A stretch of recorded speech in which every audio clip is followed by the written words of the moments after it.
You landed on the substance. I'm your host, Philip Marinello, and we are happy to have you, whether it's your first episode or your 176th episode. Very glad you decided to join us here today.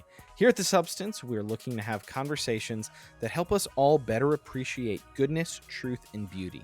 Previous guests include folks like Esau McCauley, Jamar Tisby, Tim Whitaker from the New Evangelicals, multi-hyphenate artist Propaganda, and Reverend Ben Lansing, the artist behind the Our Church Speaks account.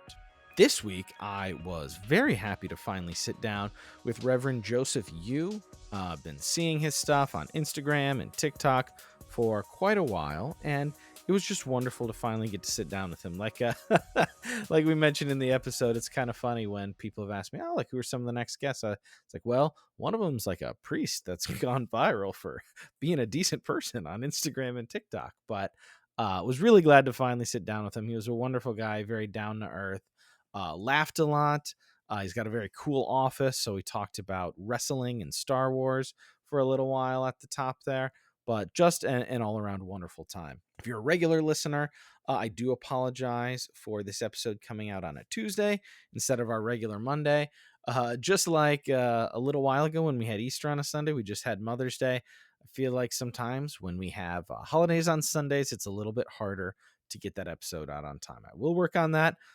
Continual plug, still a one-man show for the recruiting, prepping, recording, editing, promoting, all of that stuff. So if there's anybody out there who would love to join the team, let me know and we can maybe have a conversation about that. Reminder that the very best way to support The Substance is by sharing it with a friend, texting, messaging, sharing it on whatever platform you're on. But the second best way is by writing a review. So if you're not driving a car right now, open up the podcast app, hit the 5-star button, and if there's an option, write a sentence or two about what you enjoy about The Substance. We've been doing it a long time, have a very a large library, and we look forward to continuing that. So anybody who does that, we appreciate that very much. Now, without further ado, here's my conversation with Reverend Joseph Yoo.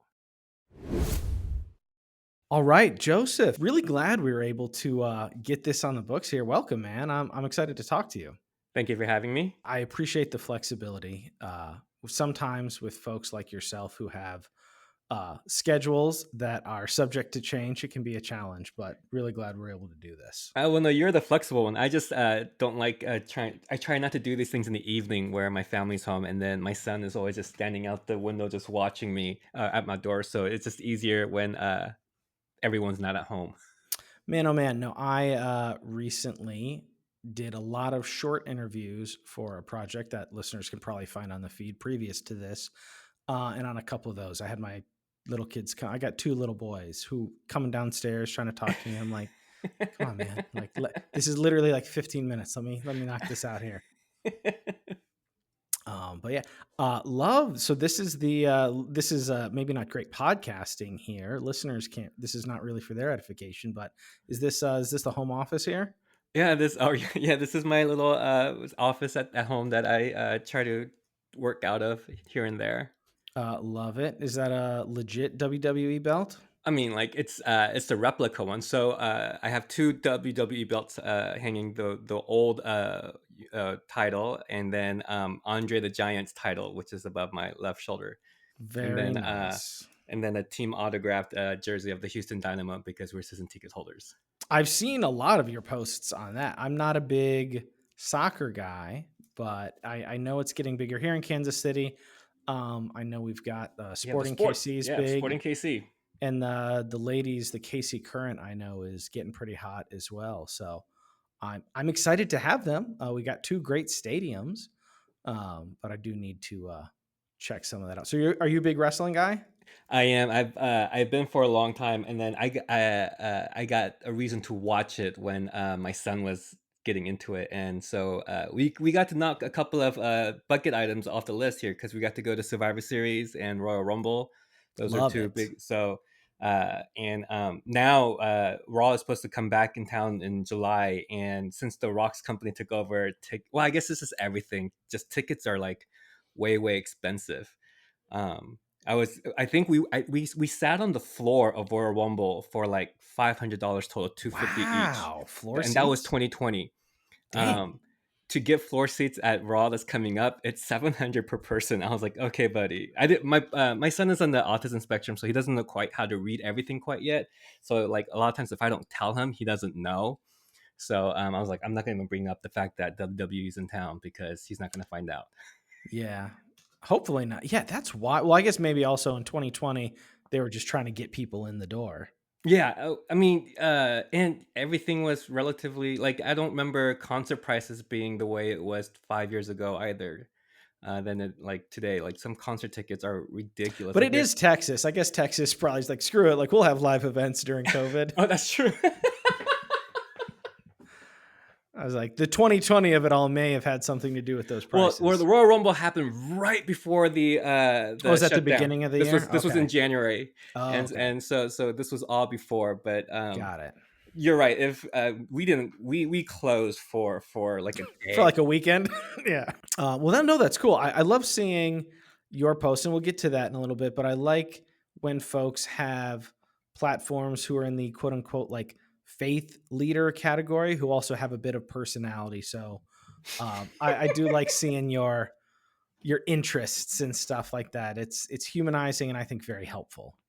You're that's funny because a lot of us don't really have a personality. You're right. That is true. That is true. So are you a bit like, I mean, you've got the kid. It's so fun to have a kid who you can like share stuff with and then have an excuse to like keep your hobbies. Oh, absolutely.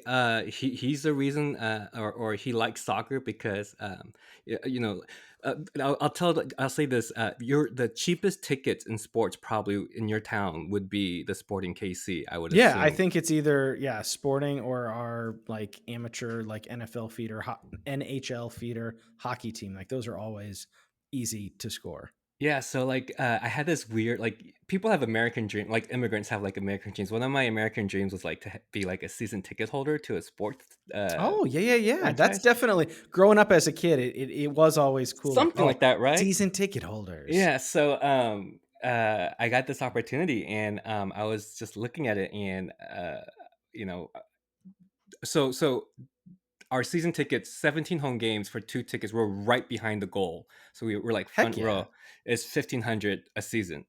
And For so 17 games? yeah, and a couple of throwing games. So it's a really good There deal. you go. And the way I was trying to sell to my wife was like, hey, if we get the same tickets for one Texan game, for a Texan, it would just be one game that would cost that much.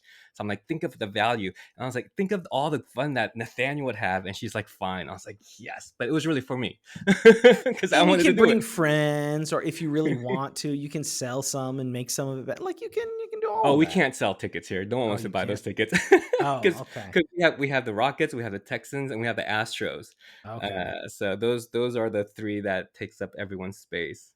Well, you're doing your part to spread the gospel of soccer, Soccer, because I yes. know that I do think it is actually objectively a cool sport, and I really really love. So my best friend and ex co-host Trevor, who he actually ended up moving to Austin Okay. near you for work. He's been trying to get me into soccer, and the biggest selling point for me has been their 90-minute games. Yep.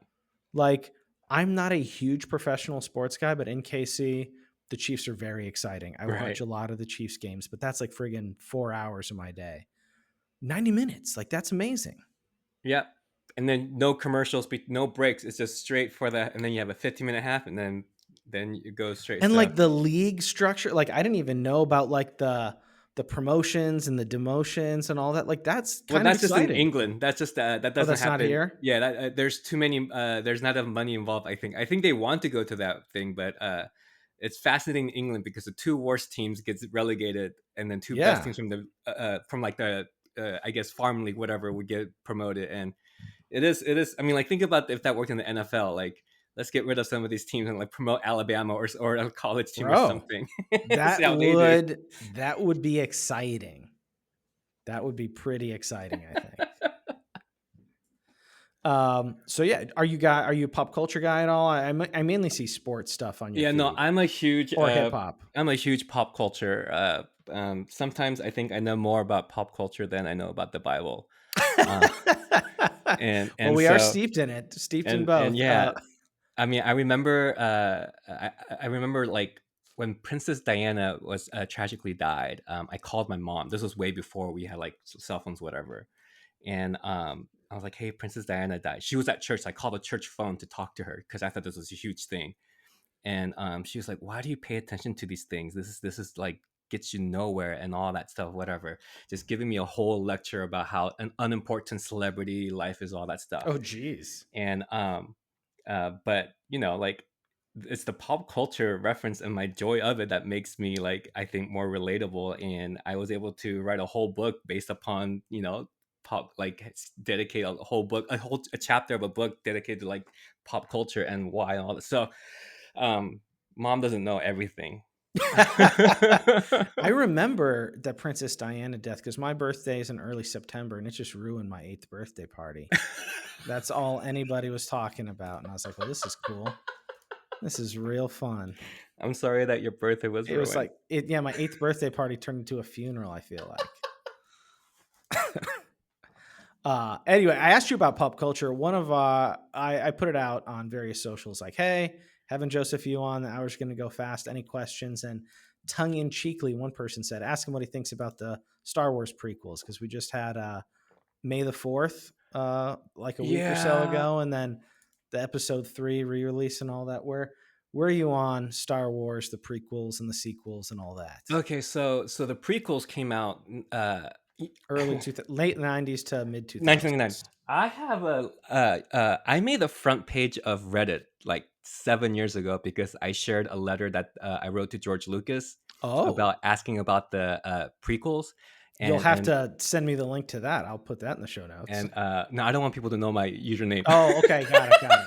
Send it to me personally. I want to read that. Not that sounded wrong too. I just anyway, but it was a letter. It was an eighth grade project that I wrote, and his secretary wrote me back saying, "Oh, they were working on the prequels," and so 1999 Whoa. was when it came out because I was a senior in high Yeah, school. yeah, yeah. You had exclusive info.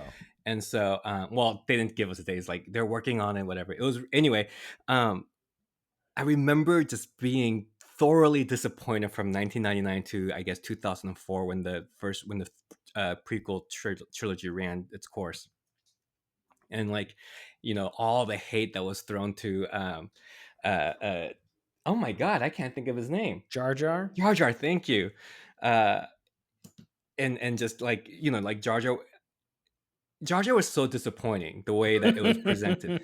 But 10 years removed, when I hit my 30s, I was like, oh, those movies weren't made for a 19-year-old No, they were or not. for 30-year-olds or 40-year-olds. Like we were all like in like teenagers to younger when we discovered Star Wars, the original episodes.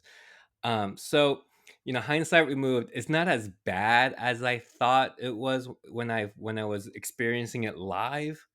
But also uh George Lucas does not know. I mean, like the best movie in the original trilogy is Empire Strikes Back, and he didn't direct that one. You know what I Well, yeah, mean? he only directed the first one in the prequels. So it's like George, fantastic, like He's a great world idea guy. world Yes. creator. Dialogue wise, I mean, come on, there's a lot of cringy stuff, no matter how old you are. And the sequels, I had too high expectations both times going in. And Yeah, those originals loom very large. yeah, and so I heard that the popular fan theory about the prequels was that Jar Jar Binks was set up to be this huge like Sith Lord, but George Sure. Lucas chickened out because of the possible toy sales or whatever. I really think I like the way that I like, if that was the case, that would have saved the prequel trilogy if I Jar Jar do Binks like was that the fan theory. yeah. So uh I my son isn't into movies, so he hasn't watched anything Star Wars or whatnot. So I haven't been like as obsessed with Star Wars as I have been, because this is the age where our kids would get into it, and then so we Sure. get into it. I'm So about to my oldest is going to be 7 this year and I think it's about time to start him, and I'm so excited. Are you gonna go He 1 through is 9?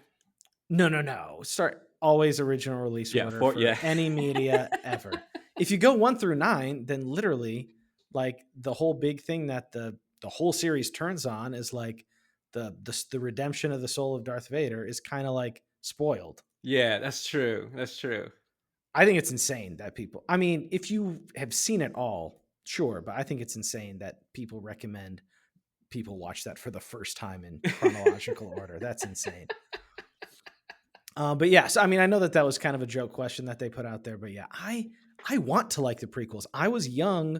I don't know, maybe I don't know what year you were born, but I was in middle school, I think, when I was leaving elementary or in middle school when episode 1 came out.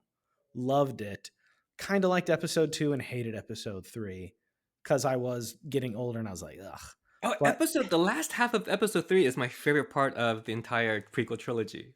sure, that is a great moment.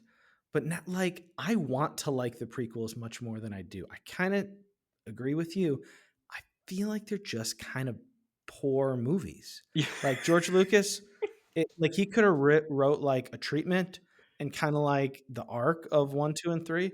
But every time I try to watch them, like they're not good movies. But I have a lot of nostalgia, particularly for episode 1, because I saw that a Yeah. bajillion times. And I'll bet it'll be different when you watch it with your kids and I see hope how they so. react. Well, and this was actually, I did this also with Trevor. Longtime listeners remember former co-host Trevor. We were both middle school, uh, middle school youth leaders at our Oh, previous bless your church hearts. together, and we did an all-nighter where we watched uh, the first 6 all in order. And I was like, yeah, I was listening to Star Wars podcasts. I was like listening to people who love the prequels. I was like, okay, I'm going to give the prequels a chance. We're watching it with a bunch of 12-year-olds. So I was like, okay, this is perfect. And I'm like, no, these movies are just dog crap. These are not good movies, but I'll try it again when my kids are No, ready. you're right. They're not like I mean, if the It's a dialogue good was story. better. Like the emotional arc of Anakin, I love. They're Yes. bad movies. They're hard to watch. And the dialogue, it's just George And Lucas should especially never write dialogue. episodes 2 and 3. Listeners, we're here with a pastor ostensibly to talk about his ministry work. But yeah, episodes 2 and 3 I feel like were 90% filmed on green screens. Like the magic of Star Wars was they went to the desert. They went to like a Yeah. snowy area. They went to like a marshy area for Dagobah. Like those were all real places. Also, like how old? I mean, like Padme was. Yikes. I don't want to I don't Yeah. like thinking about that very much. The memes are hilarious, but that's rugged. All the memes are very good. Or I guess spoiler alert if you haven't seen episode 3, all the younglings It's been 20 memes, years. all the younglings memes for episode 3 when Anakin kills all the kids. I just shared that with a bunch of my friends. It's dark, but it had like they had like the Venn diagrams of it was like jokes about Anakin killing the younglings was one circle, and the other circle was younglings, and in the center it said things that never get old. I just thought that was I just thought that was very good. That is very good. But anyway, Oh okay, god. Star Wars talk out of the way.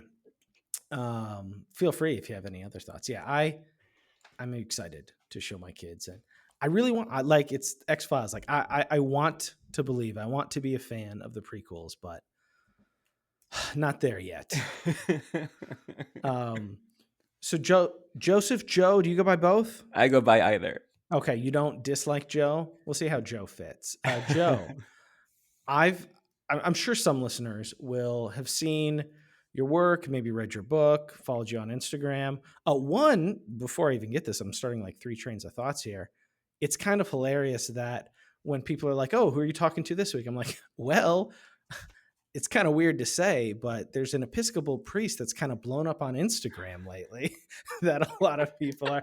What's that been like? Like you have your church, your diocese or whatever of like the people that you minister to, but every now and then you'll have like a viral hit. And Your online following's kind of crazy right now. Yeah, it's actually What's that like? it's I'm I was just talking this with someone yesterday. I think it's a good thing that this happened in my 40s because like it's not a big deal. Um, I think if I was You're like not like, any "Hey babe, I got another 1,000 right. followers."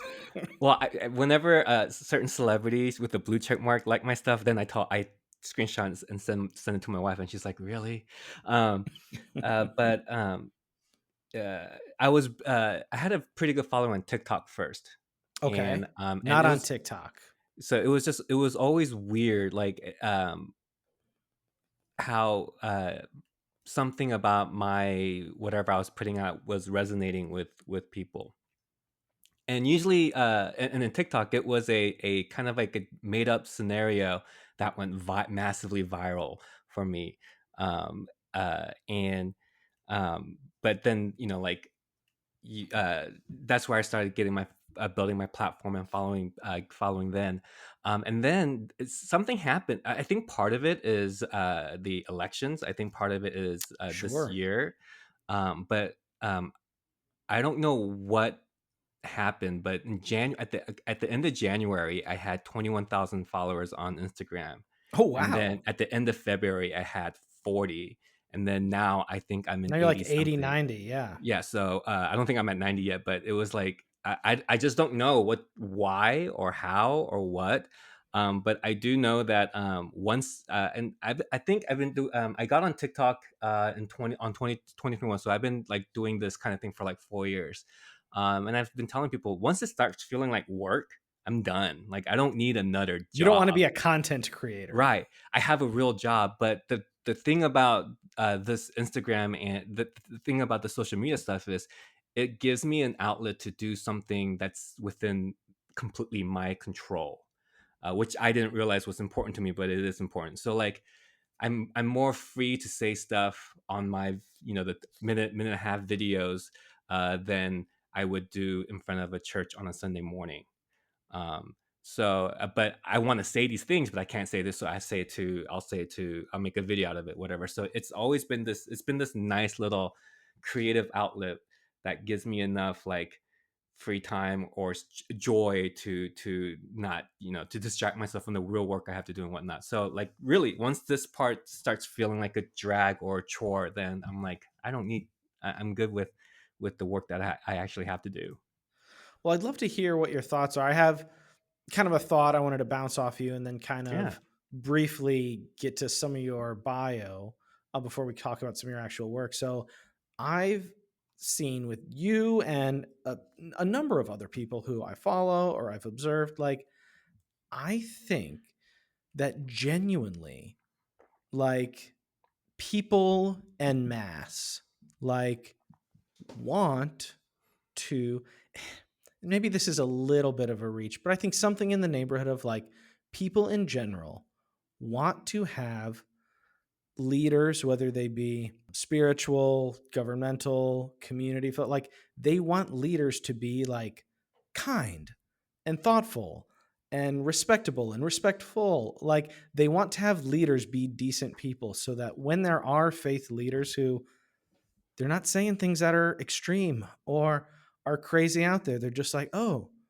this guy seems like a good person who cares. Like that's kind of a big draw in the times we live in, especially post 2016, 2020, etc. I was gonna say no. Well, a third of people don't want that, as our elections have shown. But Jeez, yeah. but I think more than that, it's like there's this uh, feeling of authenticity that people get. I'm not saying like for me, but like I'm thinking about all the people I follow. Like I was on the Keith Lee train before Keith Lee became Keith Lee. And I don't know if you're familiar with Keith Lee. He's a food critic, food blogger, and he made it really big on TikTok and now whatever. Anyway, there's something just genuine about him, and there's millions of food content people, right? Oh, so many. But something about his authenticity, his being genuine, something about that is I was drawn to it, and so were many people. Elise Myers, when she blew up, Love her. there's something I just saw her book announcement. I'm I hoping did to get too. her. I'm hoping to get her on the show. If you know her, put in a good word for I me. don't know her at all, but there was something genuinely charming about her quirkiness and awkwardness, No, like this. We just and her the way that she told story, we were just drawn in. So I think, super sweet and yeah, personable. and I Yeah, think that's something that for us clergy, I think that's often missing because we have like the it's easier to think of pastors as a stuffy cardboard stiff, no it's either black or white. You're either going to heaven or you're going to hell. and That's a lot of particularly if the you're like in a liturgical tradition, you're like, this guy says these things and does these things, and that's his job. right, and so they don't see a lot of humanness in any of our leaders for that matter. So I think something about the human quality is just genuinely attracted to other humans. I am far more enjoying seeing former President Obama come up on news stories and whatnot because he's no longer the president. He's like being himself more than he was before, and seeing that personality come out is always is endearing. Like it's like, oh yeah, there's that. Totally. So I think that's the other part that draws people to certain influencers, content creators, or people on in a bigger platform. No, absolutely. Um, because yeah, and just with like you said, kind of jokingly, like a third of the people want this, but like people are desperate. Whatever, wherever they find themselves on the faith spectrum, I think a lot of people like it is comforting to know that regardless of what you believe or what tradition you identify with, that the people who are in leadership, like you said, are decent, they're personable, they're kind, and they have good intentions. Because a lot of the stories we see and a lot of our lived experiences, like a lot of folks have experiences with the opposite, Right. and that's so damaging. Right. And also, I think it all depends on like I don't want to bring out the whole generational like stereotypes, but I like people my age are more comfortable with their in church. I can only speak in church because I know that's the realm I'm most familiar with. People my age and younger are more comfortable with their pastors being vulnerable, Oh yeah, we right? prefer And it. yeah, and then like the boomers and the silent generation, they prefer their pastors to be not human, like to be pastors. Like they don't want to they can't imagine a pastor having a personality outside of what they see on a Sunday morning or whatever. Yeah. So I think the leadership styles of what people want also differs based upon what they grew up with. Well, yeah, okay. So speaking of that, I don't want to spend a lot of time on this because you've blogged about it. There's other podcasts and stuff, but for this conversation, for the listeners who are just being exposed to you here, if they haven't already followed you on TikTok or your massive Instagram, briefly, like personal and spiritual bio, like where did you come from, and like I know a little bit because I've followed you for a while. I've listened to some of your podcasts and read some of your blogs, but the the immigrant aspect of it, the moving all over the place and the denominational change, like you want to kind of catch people up who may not Yeah. know your story, kind of give them the 5 minute elevator pitch. Sure. Born in South Korea, we moved to the States when I was 6. We moved to West Covina. Which is like a little bit in Southern California, and then when I was 7, we moved to Columbia, South Carolina. So I spent the formative of my childhood years in the South, where I was the only one of my kind. I And bet then that was fun and exciting, huh? yeah. And then we moved to California, moved around a lot. My dad's a United Methodist pastor. In fact, I think just on my side of the family, I'm like the ninth pastor in my family. And my wife is an ordained deacon in the Methodist Church. Her father's also a retired United Methodist pastor, and then they have a lot of pastors in their family too. So this is like annoyingly a family business. But my family, my we were my mom's side of the family is Presbyterian. My side, our family is Methodists, and I was born, raised, baptized, ordained in the Methodist Church. And then in 2019, I left the Methodist Church to join the Episcopal Church, and planted this church here in Houston, Texas, called Mosaic Episcopal Church, and been doing that since 2021, because in 2020 everyone's plans took a detour. They So did. that is my 44 years of life in a nutshell.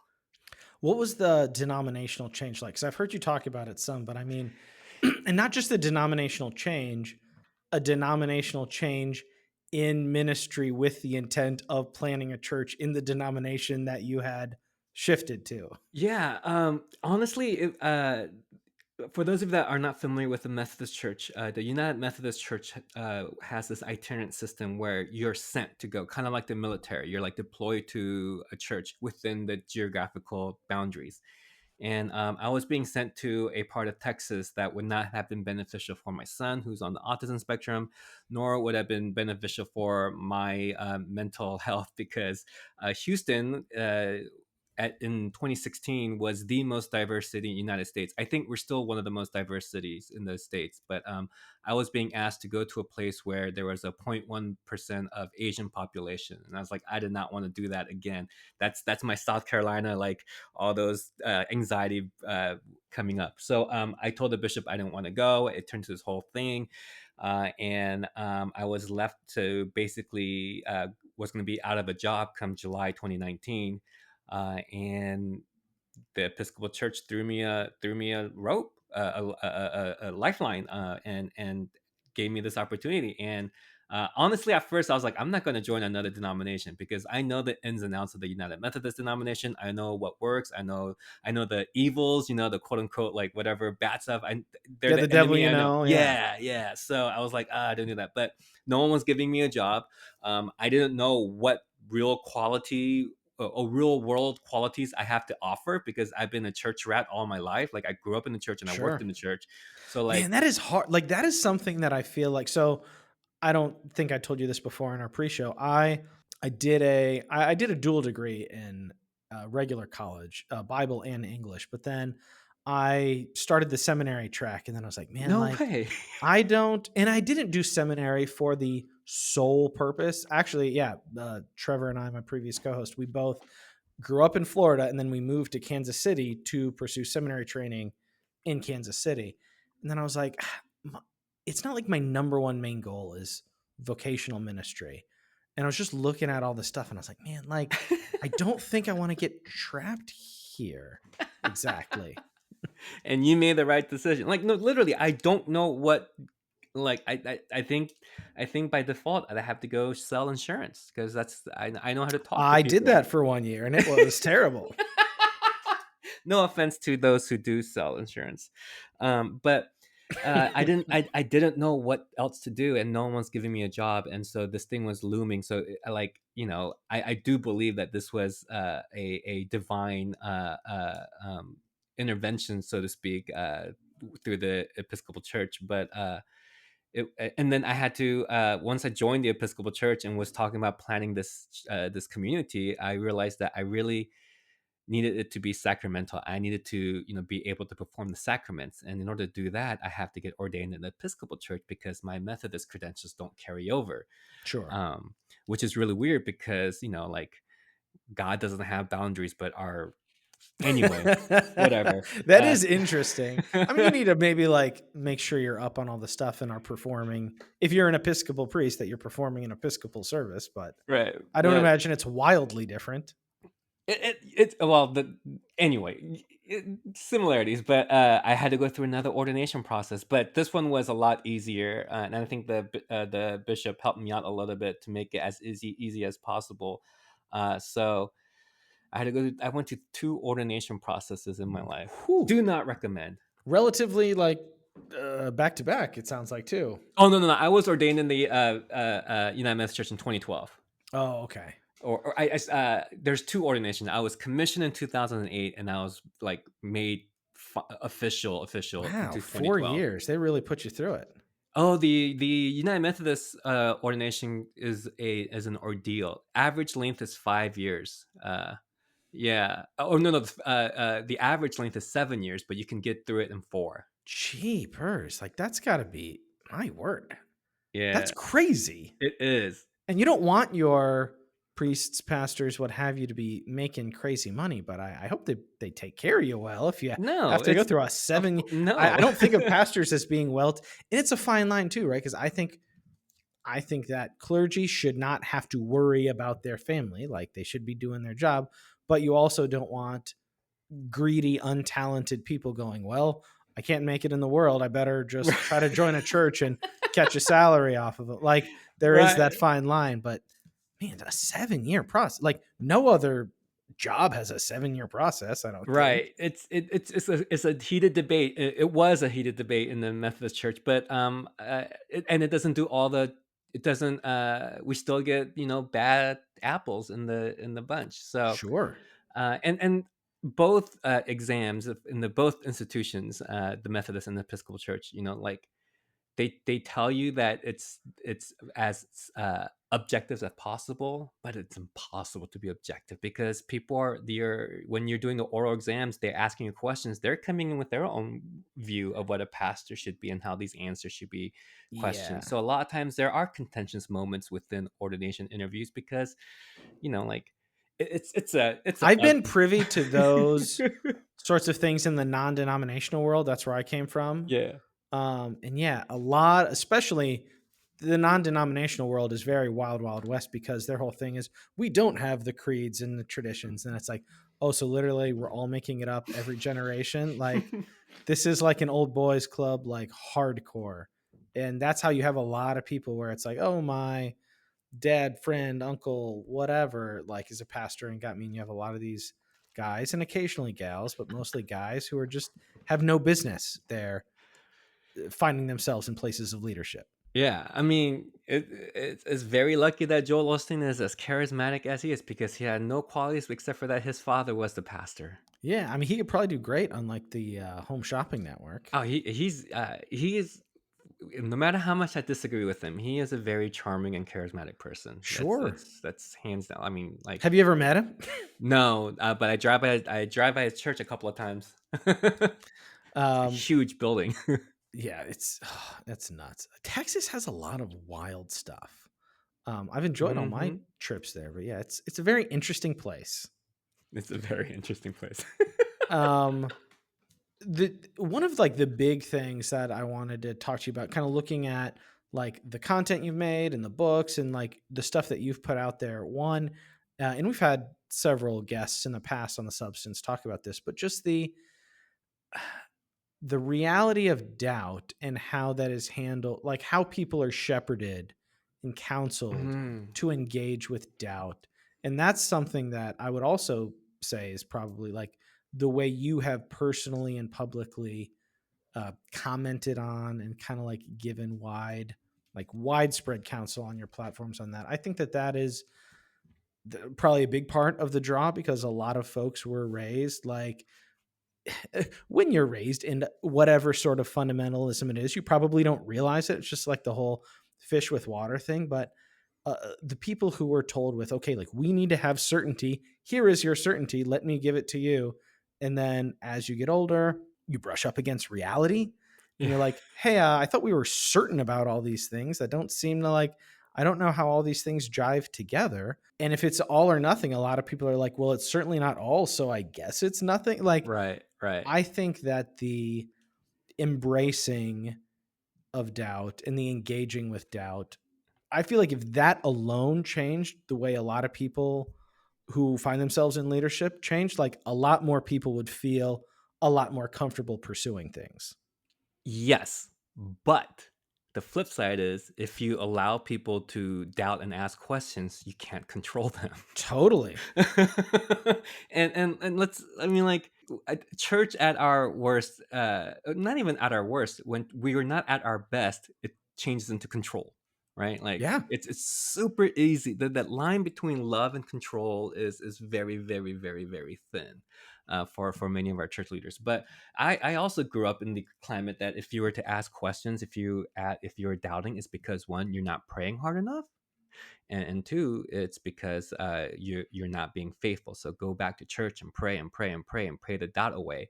And I'm like, how do you pray the doubt away?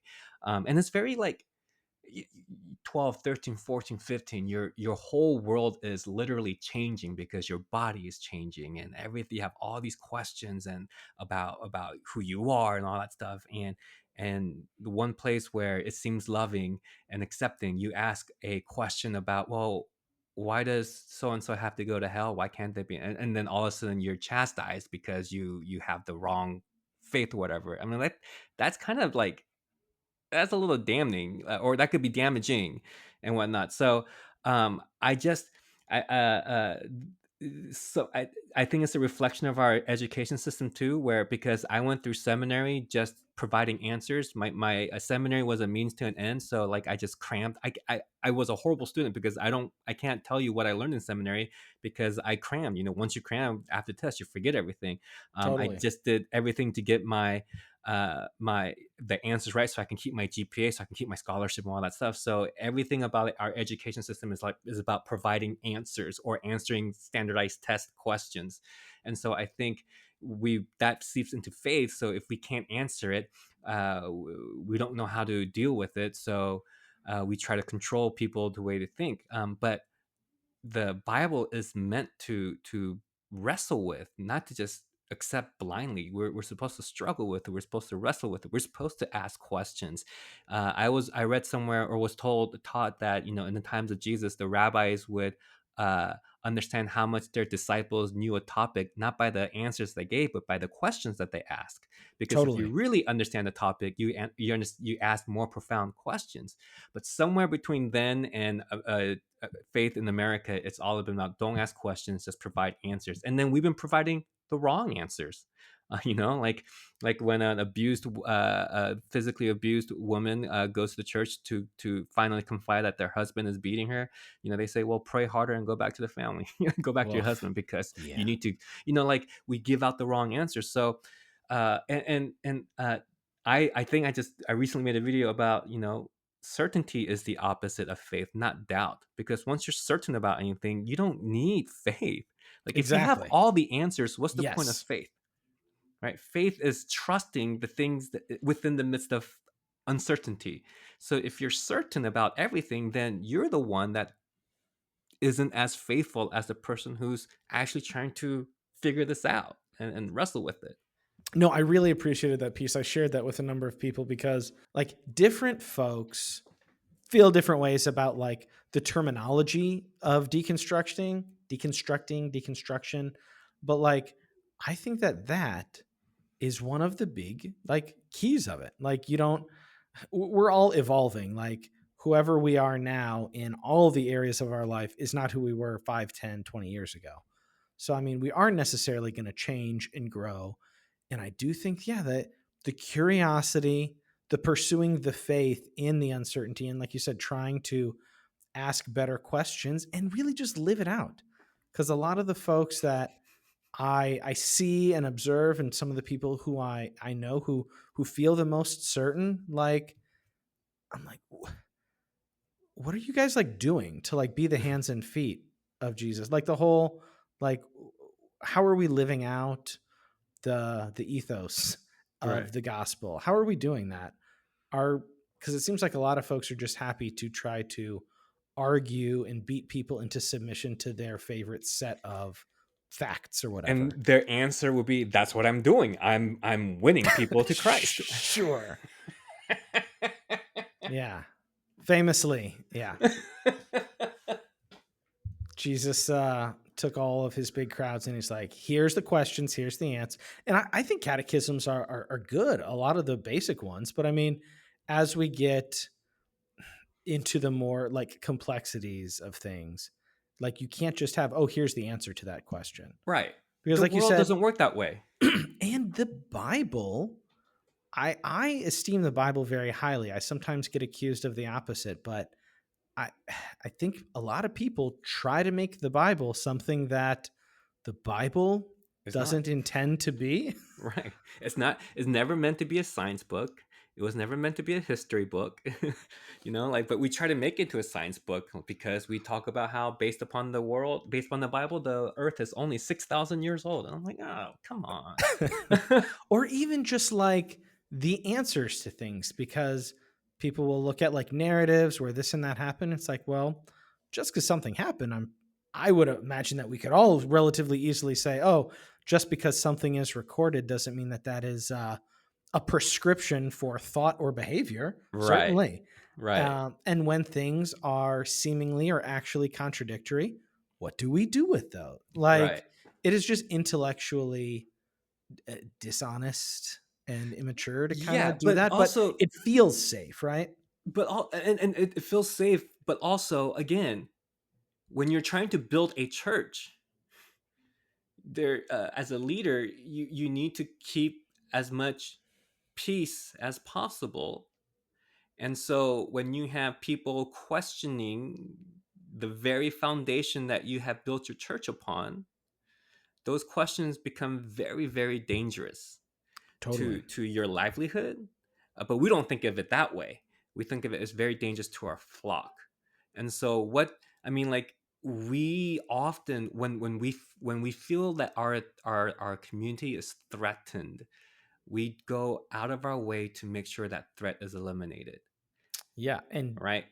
doubts And and then, so many of our listeners I know personally, either not that like we've hung out personally, but just engaging and some of the feedback they give, like that is so many of our right. stories where we began asking questions about all these things and then were treated as an enemy that needed to be dealt with. And it's like, Right. hey, I'm asking these questions because I care. I care to be like thinking and acting rightly. Like that's why we're not doing this for fun and the whole like, oh, somebody reminded me recently of the Matt Chandler, like, oh, deconstruction's like the hot new trending thing. Right. And it's like, okay, yeah, being disowned by our communities and families is a real blast. We're doing it for kicks. Like, what are you talking about? What the He's heck are you trying to make talking sure about? that he doesn't lose his big donors. That's what he's talking about. But it's also, like, if you sat in a church meeting and asked about how come the money goes this way, then you're the pariah also. You're gonna start feeling really, really uncomfortable. So, for your listeners, for anyone that's looking for a church, I always say, if you can't ask questions, that's the biggest red flag that you'll encounter at the first, couple of years in that church. Like, if questions are not welcomed, that's a dangerous place to be in, because you know they're more concerned about keeping control than actually helping people grow. Yeah. And what's it like? Because I don't have a lot of like the Episcopal denomination and Anglicanism are close. Yes, so we're all They're so tied together. short history. The Church of England is the Anglican Church that split from the Catholic Church, thanks to King Henry VIII. We like to say it was because he wanted to divorce his wife. The Pope said you can't divorce, and the King said, "Watch me," and he did it. But the divorce was the straw that broke the camel's back. So that's how the Anglican Church started. And then in 1776, something happened. The 13 colonies beat the empire and was becoming their own country. So as the forefathers were planning the government that had nothing to do with the King of England, the religious leaders were like, "Wait, if our government has nothing to do with the King of England, why do we have to do anything to do with the Church of England?" So they thus broke off from the rule of the Church of England. But we are still very Anglican in theology and at heart, and we still have communion. We're still part of the Anglican community. It's just that whatever we decide doesn't affect the Anglican community, and whatever the Anglican denomination decides does not affect us. So, for instance, the Episcopal Church, we are allowed to ordain LGBTQ members into ministry. The Anglican Church does not. So, what that Don't decision. some Anglican churches, or is that just not at all? That's a very good question. I don't know. That Okay. was a blanket statement that I made without even thinking about it, because I'm thinking about the split. The North American England Church does not. Okay. Um, But so we're Anglican, but we're not under the Church of England, so we are the Episcopal Church. Nice. Yeah, I know a lot of our listeners, and even I myself have been a lot of our listeners, maybe a lot. I know plenty of our listeners have um, shifted denominations over to Anglicanism. I've been to one of our local Anglican churches several times because I really do love the liturgical aspect of a service. Um, and I'm still trying to figure like some of that other stuff out, like you said, like the affirming clergy and all that. Like I don't. The older I get, the less I care about some of those things. But I do feel like at some point I should have a stronger opinion than I do. Talk to me personally and our listeners. So like I'm certainly not condemning in any way, but I don't know if I'd say that I'm full on affirming. I'm like affirming curious, like practically I know and interact with queer people regularly, and I don't think that they're evil, terrible people.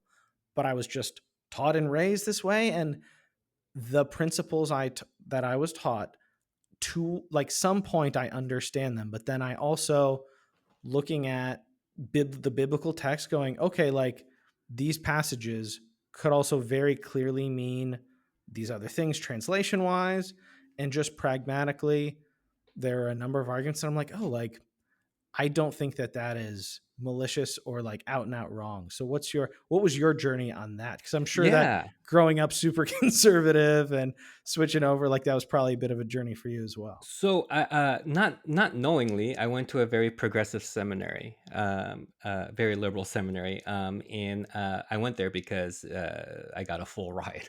I didn't have to pay for graduate school, and in that school were a handful of gay students pursuing a master's of divinity, which means that they were pursuing a career in ministry.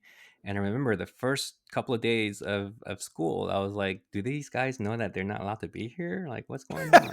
That kind of like, why are they spending so much money? And what are they doing? And I would, I felt uncomfortable, and naturally as an introvert, I didn't want to talk to any of those guys or people. Um, and but we were a small campus, and when I went to seminary, we were the first experimental recruits right out of college. So there's like 15 of us who are under the age of 27, and the rest of the student body is like second career people. And so much so that the school cafeteria closes at 5:30. So meaning that all of us 20 somethings by 7 p.m. we're getting hungry, we can't eat, we have to buy food because the cafeteria is closed. um, so what all that's saying is that you can't avoid people forever in that small community. So you start bumping into these people, and you start getting to know their names. And the scary thing about knowing people's names is that they're no longer easy to dehumanize because you know them, Totally. right? You know that Like in all of the circumstances, I think that sorry, I'm not trying to take over. no, Like no, no. I know that both me and several other people I know, like exposure is Yeah, really helpful. Like I didn't have to deconstruct so many things because I grew up poor. I grew up with a diverse group of people in my neighborhood and around me. And I'm just like, yeah, like society is stacked against people and people of all sorts have dignity. Like, why is that a problem? But if you only grew up in like the affluent white bubble, like right. that You would know, be a big thing for people. And I was right. like, so, but this is something that is a little bit newer.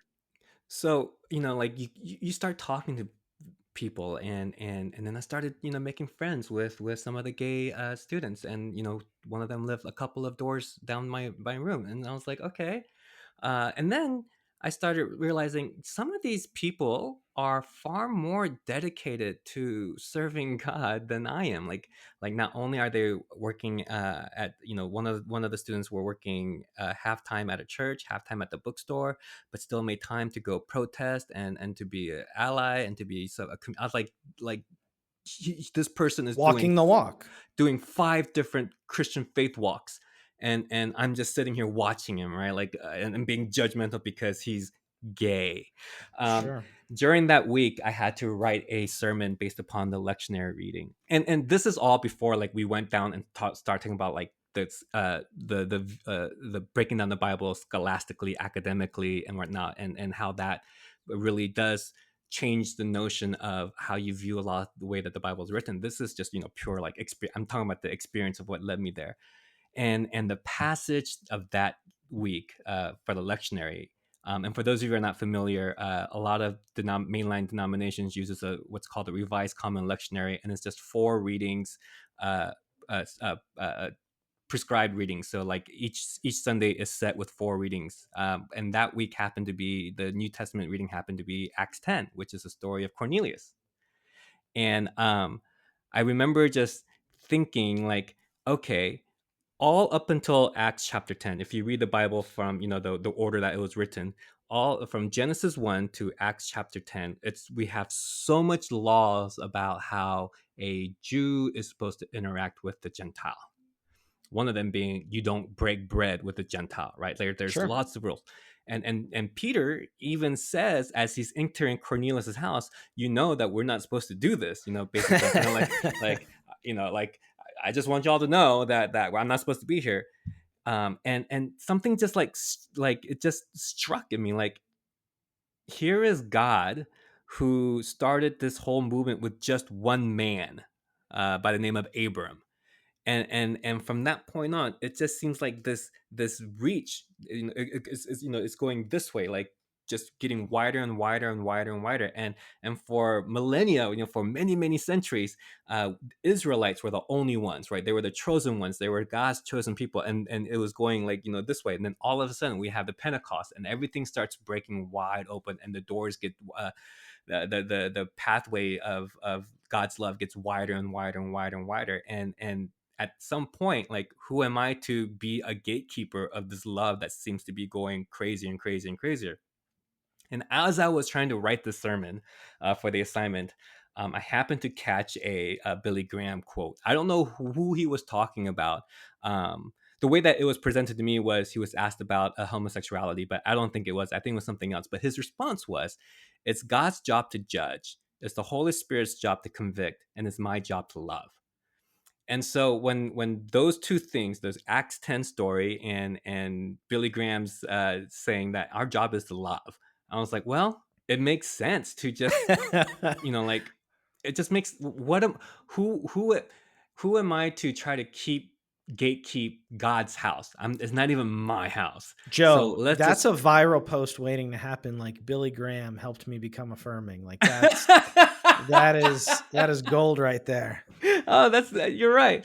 But and then we start breaking down the scriptures and understanding that Paul never really understood the idea of a committed relationship between same sex couples, but also the Bible, as universal as some of the truth it may be, it's trapped by its time, its culture, right? Like no one thinks about whether, well, maybe some people do, but a lot of people are like, I don't know if my shirt is 100% cotton or if it's mixed with other fibers, Sure. right? Or we certainly do not, well, majority of the world certainly do not have the same view of slavery as we did, that as the Bible does, right? So like there's these things that we have to negotiate with, as another content creator says. And so I just figured, the God's doors are always wide open, and let's just go that way. And I feel led to let anyone know that they are deeply, deeply loved by God, even if they don't feel the same. No, I appreciate that a lot, and I imagine most of our listeners do. I do know we have some hate listeners, and you're welcome. And maybe this is for them. I really appreciate that, especially like thinking about this sentiment of that Billy Graham quote. I appreciate that quite a bit, because it's like we stumble and we fail and we do a lot of damage when we try to play God, right? Like Hmm. when we try to be the arbiters and the judges and the convictors and like the judge, jury, and executioner of these things. Like, we should all be pursuing justice and good works, but when we're like, this is wrong, like when you start to feel that like it's wrong because it goes against you, like that's a problem. Yeah.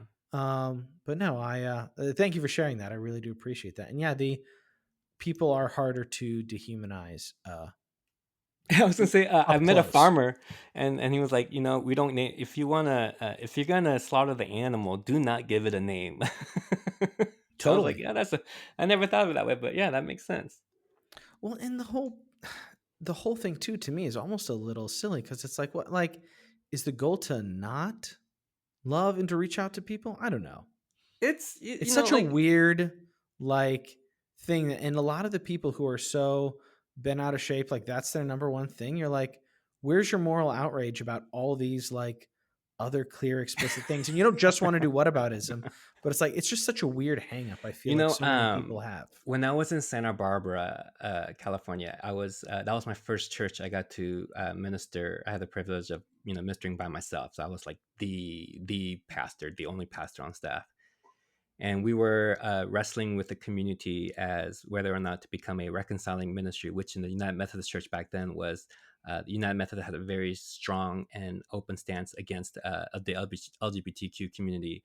But a reconciling ministry was to let people know that it's a safe space for anyone. And this church was mostly the average age was like 65 to 70, so they were all old people. Whew. And it became a really really heated debate, and ultimately I decided, let's just stop. This is going to break us more than anything. And it's a small church to begin with. But what I really learned about my people then, and I think it's fair to say this is a generalization. Like I think a lot of people could see this happening too.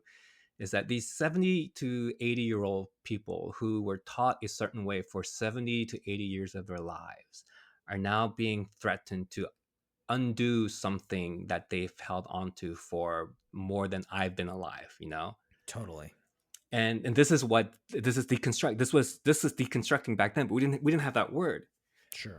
And I think they were more afraid of, if we got this one part wrong, what Exactly. other things have we gotten wrong? And that's a slippery slope.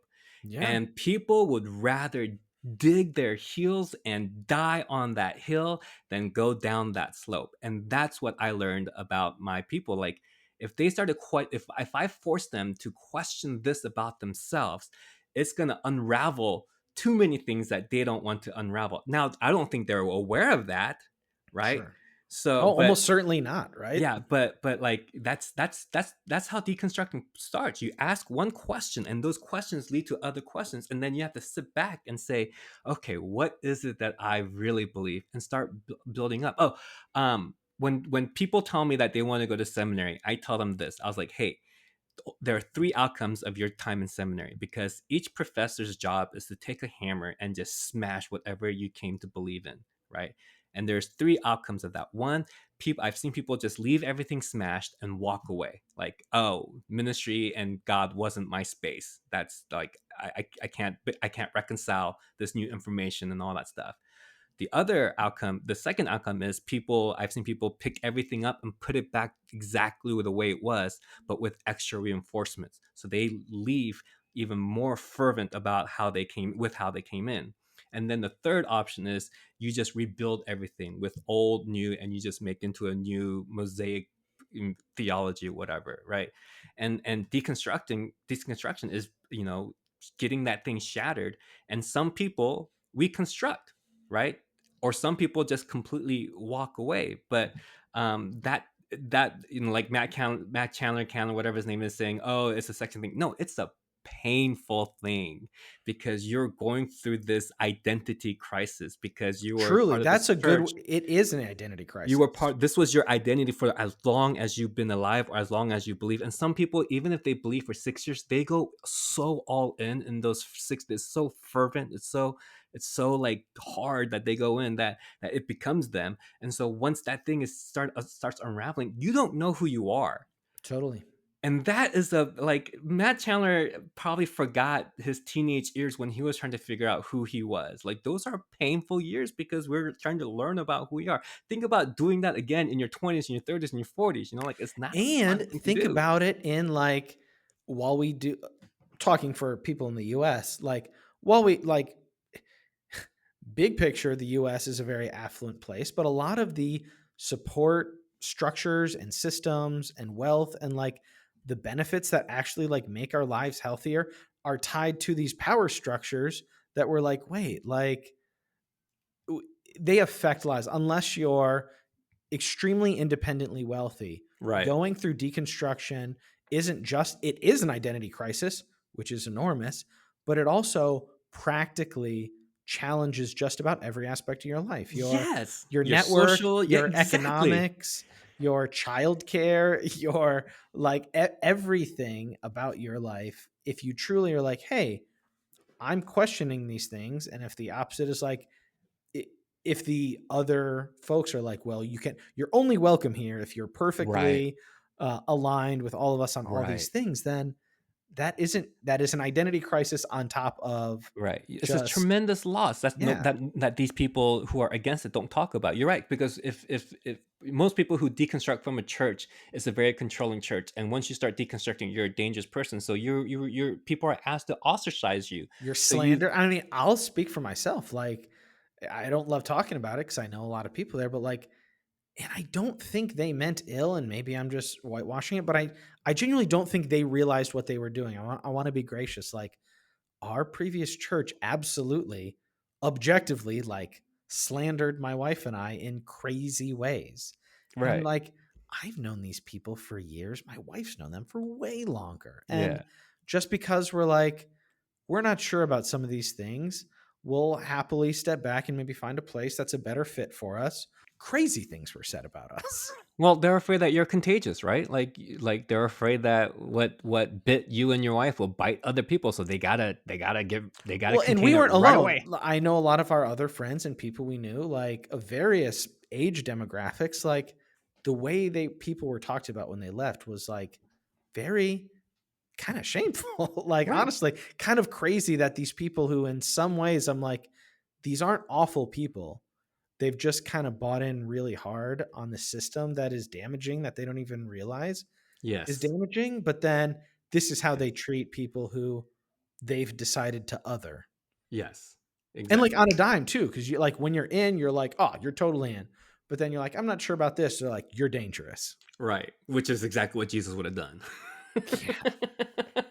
Yeah. No, it's people don't do it for clout. No, and like you said, like I don't think a lot of people are aware of the damage that they're causing, because and the statement, the path to hell is paved by well intentions, is Yeah. absolutely, whoever said that was like spot on, because maybe not the church leaders. I think the church leaders might be know what they're doing, but the church people, they're looking out for you. They're concerned about you. So they want to make sure that you don't ask these questions, because you're hurting yourself and you're hurting your community. So they come off. They're trying to help you, but what they're really doing is also, like pushing you further and further away. Yeah. No, that is, and it's hard. Yeah. That's something that I know that it hasn't come up on the show in a while, but that is something I think every now and then. Yeah, it's helpful for me as I talk to people who are going through that more freshly or more painfully. And I know a lot of our listeners that stuff really hits home because that's especially the last 5 years or so Right. Right. has been a major part of our lives. Right. Right. Right, and then, like, one person who was essentially kicked out of her church, for deconstructing, for asking the wrong question, or for me asking the right questions. She said to me, "I didn't realize that all of my friends were tied to that church. Dang, She's like, I have nobody." And I was like, "Oh my god." 21, 22-year-old student at that time, that's brutal. and like, she had no study group because all of her study group was with her church folks. Like, it was just, she was like, "This is devastating." It's like, sometimes I just want to just I just wish I just could go back and just believe this, but I can't. I opened Yeah. Pandora's box, and I'm just like, now she's in a very, very much better, she's found herself, and like, but in that time, we had the privilege, my family had the privilege of walking with her through this process. But I just remember, like, how unchurch-like the church was being, just because this person was asking the questions that people ask.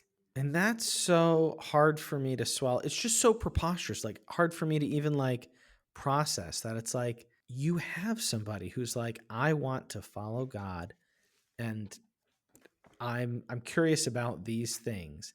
And as a church, your position is you're not welcome. Like, Well, that's nuts. yeah, even before that, when I in that Santa Barbara church, there was one older lady that came to church, and then every time she comes, she start crying before she left.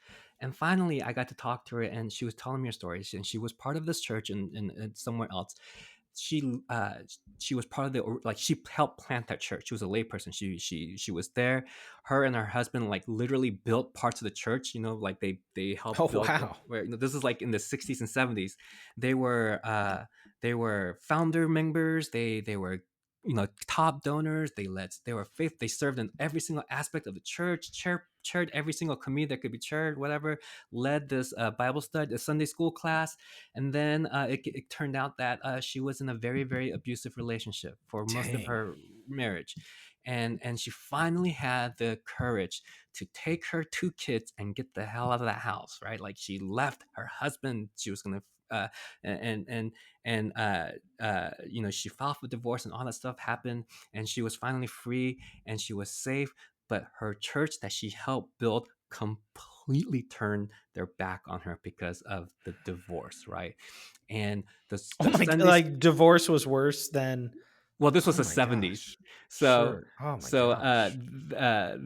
the Sunday school class that she and her ex-husband led, the people came up to her and said, this that's they've not only led, they founded, they started the Shit. Sunday school The whole class. They're like like, God we hates divorce well, we feel that thing. this is a couple Sunday school and it should be led by a couple. Oh my gosh. So she was kicked out of she was kicked out of the choir. She wasn't kicked out because, but Sure. she made it. It was very obvious that she Jeez. was not welcome, and so she hasn't been to church since. And then and she found us because her friend kept saying, "Come to church," and she finally came. And she just but she was telling me the story, and I was like, wow.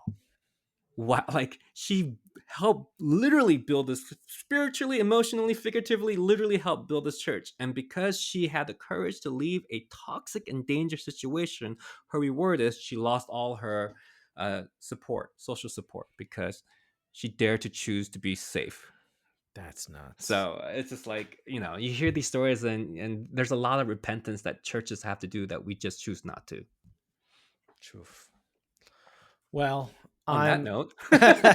I'm very encouraged by seeing how many people like yourself who leading with love and really just trying to not make it about themselves, not make it about some sort of weird purity police of you have to meet this sort of standard before you're loved and valued here with us. Like I appreciate that very much.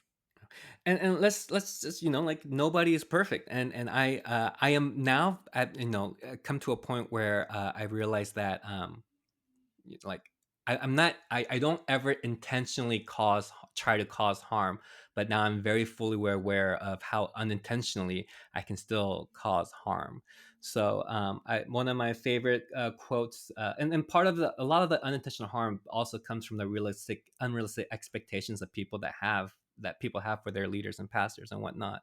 And one of the things I love to tell people, my favorite quote about leadership is, good leadership is disappointing people at a rate that they can handle. Nice. And like, I know I'm very human. I know I'm very flawed. I try to lead with love, but sometimes I lead with ego, and sometimes I lead with spite. I know one of my I wish that pettiness was a spiritual gift, because I'm very good at being petty, and being petty gives me joy, although I don't know if joy is the right word. But like, we're all just very very flawed. And the one thing that I ask for my pastors and for my leaders, and the one thing I hope people ask of me, is that we just keep trying to be the person that we were always meant to be. Totally. And then when we fail, we apologize, we own it, and we move on, and we learn and grow from it. So that's how I try to. That's why I tell myself. I may not practice it all the time, but that's what I try to tell myself. No, that's a good goal. I think that should be the goal. Well, I will hard cut transition to I forgot about the segment. the one segment we do have. Yeah, sometimes after the heavier conversations, it's a bit of a sharp left turn there, but it can be on these notes. It can be on real anything. Like I know that you seem to have a variety of interests. So substance shout outs. What have you been reading, watching, listening to that you've been finding enjoyable, edifying, interesting that you want to share with the Yeah. audience here? So my wife and I finally finished The Pit on Okay. HBO on Max. Yeah. Fantastic. I absolutely loved it. And she's a chaplain at a children's hospital, Oof. in the cancer ward. So she winds down with the pit on Sunday nights. Exactly. No, we waited until it was over, so Okay. we binged. Well, we didn't binge watch it. We watched 2 episodes a night because that's all I can handle because it's really intense. It's But I haven't watched it yet. I will now that it's done. I'll check it out soon, but it was sounds a very intense. it was very intense and it was very well done. And I have a newfound affinity or a respect or man crush on Noah Wiley. Oh, he's Uh, great. it's something that and I just wish it wasn't on like a premium cape, like because not everyone can watch it. But if you have a chance to watch The Pit, it is a great 15-hour and it's I don't think there's spoilers, but it's a 15-hour shift. Yeah, Each one each shift. episode is an hour per shift, right? So it was just like it was kind of like the hospital version of 24, I guess. It was really well done, well written, and all my church folks who've seen it that work in the hospitals and my wife were like, yeah, it was pretty spot on. So that's one thing. One book I always recommend to people. It's old now, but anytime someone asks me a book about church, whatever, I always tell them to read "Tattoos on the Heart" by Gregory Boyle. It's not a church book per se, but it's a book about how one can be a truly an incarnational presence in the community that they're part of. And if you don't know anything about Greg Boyle, is the founder of Homeboy Industries in California, where their purpose is to when they first started, their mission statement was jobs not bullets, and they offer employment opportunities and whole mess of stuff for former and current gang members, and helps them become, undo a lot of the gang trauma and help them turn their lives around. So that's the in the nonprofit that he found, but his books are about the interaction with a lot of these people and his experience, and it's just a way to really be the hands and feet of Jesus in the community that you're part of. Nice. Love that. So this very well to likely will be a future substance episode. But I talked with the publisher and the author, and I recently received a review copy. This is long with both the title and the subtitle. It's the new book by Britt Barron. I don't know if you're familiar. It's called "Do You Still Talk to Grandma When the Problematic People in Our Lives Are the Ones We Love?" Really good, really short. It's got a really good cover. New That's a book out. fantastic title. Holy Yeah. moly. Yeah, I'll send you her Instagram. Really enjoy her. I think you would really appreciate her stuff. The book is good, and the book is under 200 pages, folks. I'm so angry that she came up with that. That title is such a oh my god. I'm It's a great legitimately title. I'm legitimately jealous and upset. Well, I'll pass on the compliment. And the other listeners, if you saw our last episode, the Panic Fest recap, a number of the people brought this up. I finally caught up with the new movie Freaky Tales that was at Panic Fest. It played all over the place and is now on VOD. Such a good time. One of the best times. Have you seen it? Are you aware of it at all, Joe? No, no. Okay, so it is. I mean, I don't really think you can even ruin it exactly. It's an anthology film. There are 4 chapters that all coincide with each other. It's heavy genre elements. You don't know this at the very beginning, but it is like it gets exaggerated in a lot of really great ways. It's kind of pulp fictiony in ways, but it's all basically telling one big story with 4 different characters that are having arcs in the middle. It's a 1987 Oakland crime story. There are uh, kids fighting Nazis. Hey, There's Pedro Pascal's in it. yeah, Pedro Pascal is fantastic in it. Ben Mendelsohn is a bad cop. There's just a lot of wonderful stuff in there. The soundtrack is great. It was just honestly one of the most fun movies I've seen. It's one of the most fun new releases I've seen in a long time.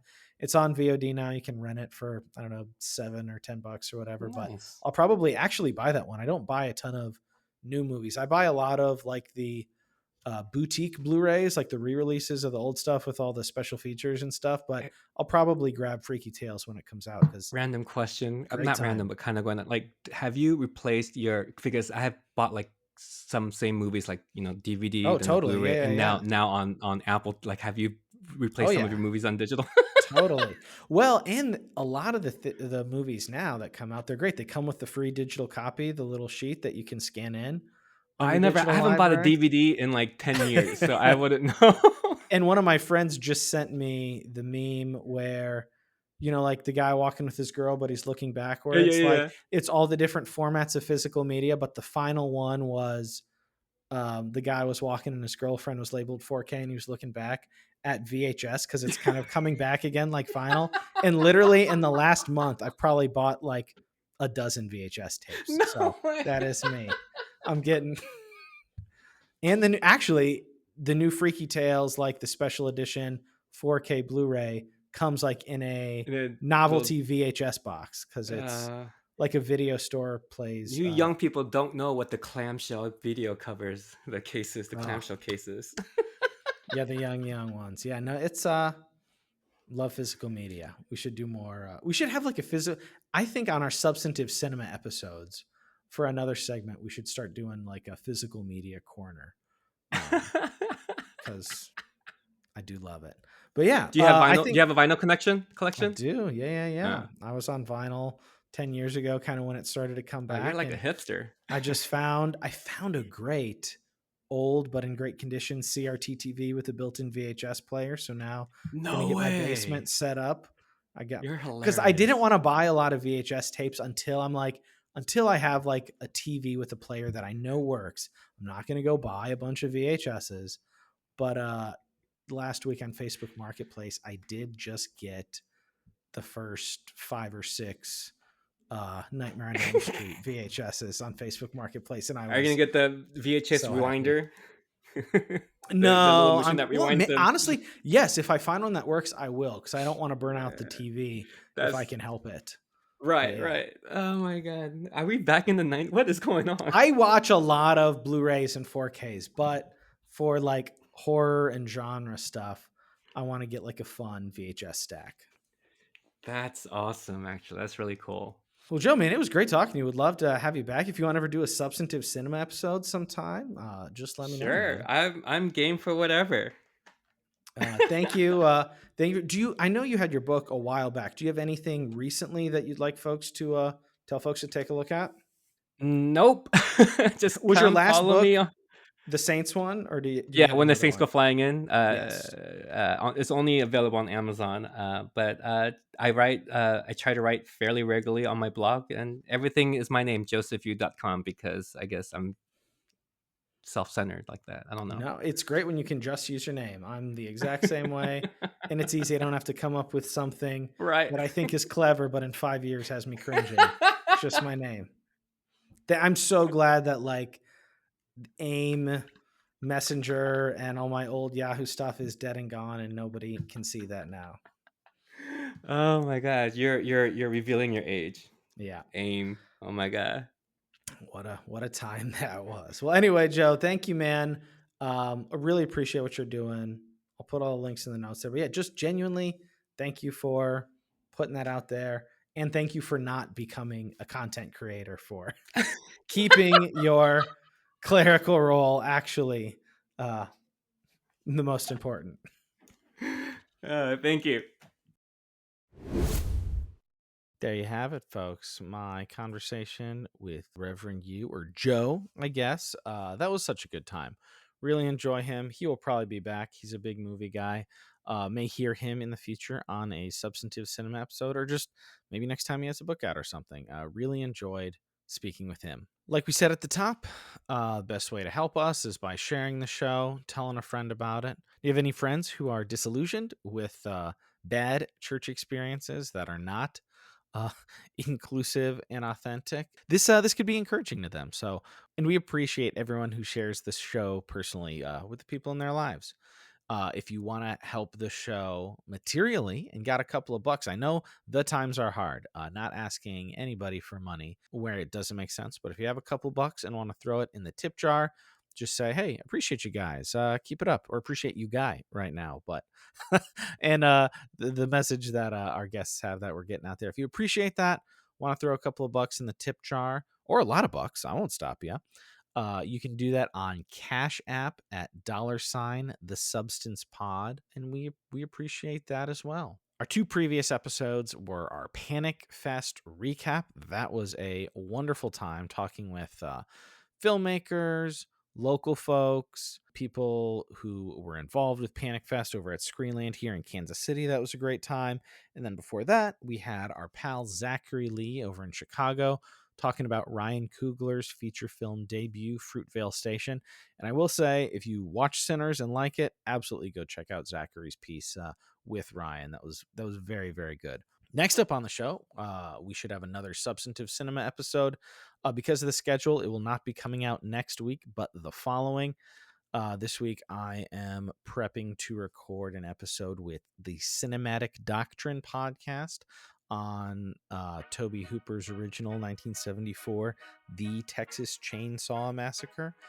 Very excited to talk about that. I'm sure one day we'll cover that on our show, but very excited to talk with them about that. So that's what I'm prepping for this week. So no new show, but we will return the following week with another substantive cinema episode with returning guest, one of our fan favorites, Tyler Huckabee, who is currently managing editor over at Sojourners, and we will be discussing The Silence of the Lambs.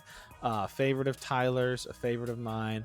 Really looking forward to sharing that with you guys the following week. So sure to look out for that on the feed. And if you're new, we got a library of 175 other episodes with a lot of great folks on a lot of great stuff. So check all that out. And until next week, I have been your host, Philip Marinello, and we will see you next time on The Substance.